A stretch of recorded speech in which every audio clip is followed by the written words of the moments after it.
Restaurant স্টাইলে chicken biryani কিভাবে রান্না করা যায় সেটি আজকে আপনাদের সাথে শেয়ার করব। চিকেনটাকে ভালোভাবে ধুয়ে বা লেবু এবং লবণ দিয়ে আধা ঘন্টা ভিজিয়ে রেখে সেটাকে সমস্ত মশলা দিয়ে ম্যারিনেট করে নেবেন।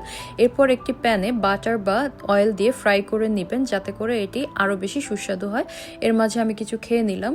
এরপরে আমি আলু এবং পেঁয়াজকে ফ্রাই করে নিব। এটা উঠিয়ে ভালোভাবে মাংসটাকে কষিয়ে নিব এবং মাংসটা মোটামুটি রান্না হয়ে গেলে আমি আমার মাটির পাতিলে ট্রান্সফার করে মাংসটাকে নিচে বসিয়ে দিব। এর মধ্যে আমি 70% রান্না করার জন্য বাসমতি চালটাকে বসিয়েছি।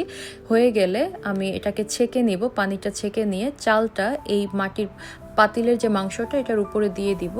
এরপর এর মধ্যে প্রয়োজনীয় ঘি বা পর্যাপ্ত পরিমাণ আপনি যতটুকু পছন্দ করেন ঘি দিয়ে দিবেন, পেঁয়াজ বেরেস্তা দিয়ে দিবেন, কাঁচামরিচ এবং ফুড কালার দিয়ে দিবেন যাতে করে এটা খেতে আরও বেশি সুস্বাদু হয়। এরপর আমি দমে বসিয়ে দিয়েছিলাম আধা ঘন্টার জন্য। আধা ঘন্টা পরে আমার বিরিয়ানির লুক এইরকম। সো এভাবে আপনারা ট্রাই করতে পারেন। অবশ্যই কমেন্টসে জানাবেন কেমন হয়েছে।